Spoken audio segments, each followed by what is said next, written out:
All right, let's go on to the next question Okay, then. yeah, let's do that. How do you have a girlfriend, right? Yes. Just clarifying that because partner seems to be the word that comes up quite often. Yes, I don't know if this is what you're looking for. I prefer the term partner. I think has a lot more meaning to it. I think you can you can be with a girl for a week and that's your girlfriend. And I think there's a big difference between that and a very, very long-term relationship. That's a good answer to that. Thank you. How did you meet her? I met her in Japan on my during the first high school exchange. Oh wow, Yeah, so we've known each other a long time. that's pretty cool. It is. So, what do you think is important to live successfully in Japan? And I don't necessarily mean that as a employment thing, more just like to have a successful life there where you're comfortable and living and enjoying yourself. Well, you gotta appreciate that it's not your country. In that it, this, you've gotta adapt, right? Yeah. Um, yeah, I think a lot of people don't make it past their first year, maybe because they don't want to or they had other plans, but I think they just can't handle it. Things are too different. They miss home. They things aren't the way they're used to, I guess. You gotta have thick skin. You gotta yeah adapt, learn the language, all that kind of stuff. Um, yeah, a little humility, I guess, goes a long way too. So, do you think going to the language part of that? Do you think it's quite important to learn Japanese if you're living in Japan? Yes and no. I'm sure you've come across a lot of people that can only speak a handful of words or phrases who've been there for years and years. I find that a bit sad. I I didn't really sit down study a lot while I was living in Japan, but I did make the effort, and I think that's all that's really necessary. Just try, you know. Don't expect people are gonna speak English to you. It's ridiculous to go through life without at least learning the basics to functions. I see. I can't understand those people. So, tell me, how is your Japanese? Is it conversational or is it like It's it's conversational, but we're not gonna do that. that's all. No, it's conversational. I speak Japanese at home um, about 60% of the time, I guess. So How is your girlfriend's English? good, very good. Uh, I think it's great. We, yeah, she has no problem expressing herself, and it's certainly a lot stronger than my Japanese. So anytime I can't express myself in Japanese, we switch right to English. Nice. It's good to Yeah. have all back. Yep, yep. So what's your favorite place in Japan? Yeah, I thought this was coming. Uh, I'd have to say Ogasawara. Do you know it? No, where is it? Ogasawara. It's also known as Bonin. It's um it's part of Tokyo Prefecture, but or Tokyo. Yeah, do you still call it prefecture? Yeah. Technically, But it's what is it? What's that? technically it's a metropolis, but sure. Yeah, sure. Yeah, but it's part of Tokyo, but it's like 1,000 kilometers to the south or something. It's an island, right? Yes, I have heard of it actually. That's the place where Iwo Jima is. Yep. Yeah. So yeah, down there and Okinawa, they're just fantastic. So Uh, about the Ogasawara thing, what is it that you like about it? it's so remote, and it's like a Hawaii. But better, I can imagine. I haven't been to Hawaii, but it's it's like it's off the beaten path. Not many people go there. It's quiet. It's serene. It's gorgeous. It's an island paradise, really. How did you get there? By ferry. There are no planes. The ferry takes 25 and a half hours Wow. From where? from Tokyo. That's a long journey. Yeah, I had to fly to Tokyo from Osaka and then take the ferry. It's brutal. so You bad. get seasick? No, I don't. It's a huge ferry, right? So Ah, I see. I it see. doesn't move around a lot. So, what's your favorite Japanese food? Um, whatever my partner makes. I pardon. Yeah, taco rice. That's a good one. Taco rice. Oh yeah, Yeah, I like that one. We're eating that. We're eating that these days still. I love. I do like no, not okonomiyaki. Takoyaki. Nice. Takoyaki is for people who don't know, it's kind of a special Osaka dish, which is um, pieces of octopus inside a pastry, I guess, like a bread bun, I suppose. It's good stuff. Okay. Well, since you described takoyaki, why don't you say what taco rice is? Because for people who don't know, it's not the most intuitive thing. Right. Taco rice is an Okinawan thing.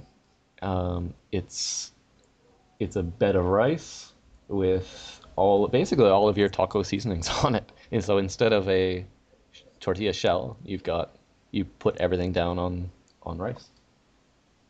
I love it myself. It's It's great. one of my favorites as well. It's a great adaptation. Sometimes I don't like the bread eating tacos, so it's good alternative. So, after 6.5 years or whenever you decided to go back to Canada, what brought you to that decision? Um, uh, it, it was one of those things where I guess I just looked at my partner one day and I said, "You want to move to Canada?" And she said, "Okay." And I guess it's because I was stuck in a bit of a rut. Both of our jobs didn't really feel like they were going too far. Um, and I've been staying in the same kind of residential area, like in the suburbs, for a long time. I just I get bored. Yeah, As much as I love Japan, as much as I love Toronto too, I'm just bored of the places that I had lived in. So I could have moved outside of Osaka, and I probably would have been happy, but not as happy as living in a totally different lifestyle, I guess. Needed a change. I see. I see. So, tell me about the process that you went through to get back to Canada. I mean, you obviously had to get a visa for your partner. You had to find a place to live and find a job and stuff like that. Did you find the job before you left? Did you find the place before you left, or when you got there, or and getting a visa? How was that? It was a bit of a nightmare. It's a lot of work. It started with the visa, so that's the first thing. If you don't have the visa, we can't go.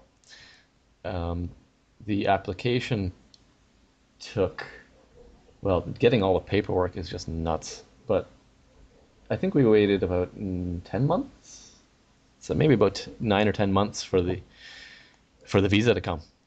Oh wow, And after that, then we started looking for jobs, and that was just pretty much impossible.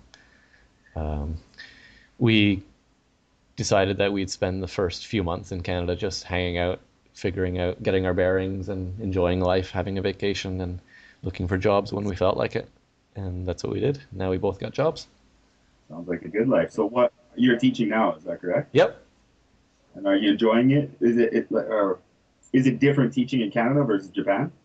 E- yeah, it's better. It's 1 o'clock. Whoa, what was Or that? decides to tell me the time every hour? Uh, okay. We're having a three-way all of a sudden. Uh, yeah, so what was I talking about? Uh, but it's like teaching in Canada versus teaching in Japan. Right. I guess it must depend on the school, but I'm liking it a lot more. It's it's a lot more professional. There are actual standards and job a little bit better job security, not much, but it's I have like full actual classes now. So I have 10, 15 students sitting in a room all day, every day, same students, and I'm the main teacher. I'm the only teacher there. All of the teaching is in English, and they actually understand it. So that's a big difference. Nice. Also, a lot of them are Korean. There's only a few Japanese, a lot of Korean, and that adds a. It's just different. It's a different dynamic. Do you find being able to speak some conversational Japanese helps at all with your teaching, or is it pretty irrelevant? Um, in Japan, No, in Canada. speaking Japanese while I'm teaching, like explaining. On being able to speak Japanese. Oh, well, I think my background in linguistics and learning languages helps in general. Uh, knowing Japanese helps you to understand why the Japanese people are making the mistakes in English that they are. Um, I think learning any language really helps you to have that perspective of what they're going through and how they're learning or not learning. As for using Japanese in class, it's it's effective in explaining things that could take an hour to explain in English, but which could take a few seconds just translating into Japanese. Let's see. So, how was it integrating back into Canadian society? Did you find it difficult, or was it a pretty smooth process? A what process? Was it a smooth process, or was it Uh, quite difficult? Or it was it was funny. The first day I got to Canada, to Vancouver, um, I was walking out on the streets by myself, just kind of exploring, and I felt kind of nervous. um, there was gaijin everywhere, and it was strange. And I, I didn't know almost how to carry myself. Like, and I kind of almost felt like, when you're on the streets in Japan and there's the what is it, the like gaijin avoidance thing that some people have, right? yeah, yeah. Yeah, you see a gaijin, you avoid them at all costs, cross the street, do whatever you can. And I was thinking, I had this mindset like everybody's looking at me, or should I look at them? Am I supposed to look at them, or should I not make eye contact? It was a really weird feeling. Really felt like a foreigner coming back, but it only lasted a couple days. Oh, so you were able to settle back in after a couple of days. Well, to the newness of being in Gaikoku. All right. How was your girlfriend's integration back into Canada? Was it smooth for her? Is she having difficulties at times? Uh, I don't know. So let me ask her what she wants to say. Nothing? You can put her on the mic if you want. Yeah, I'm thinking that. No, no, it's not gonna happen. So we have a dog, right? Yeah. And I think that added something new to me when I was living in Japan. That gave me a um, kind of social in where I could talk to people that I would never have talked to in the first in without the dog, right? You had the dog in Japan. I had him in Japan, yeah, and he's here with us now. So that the same for her.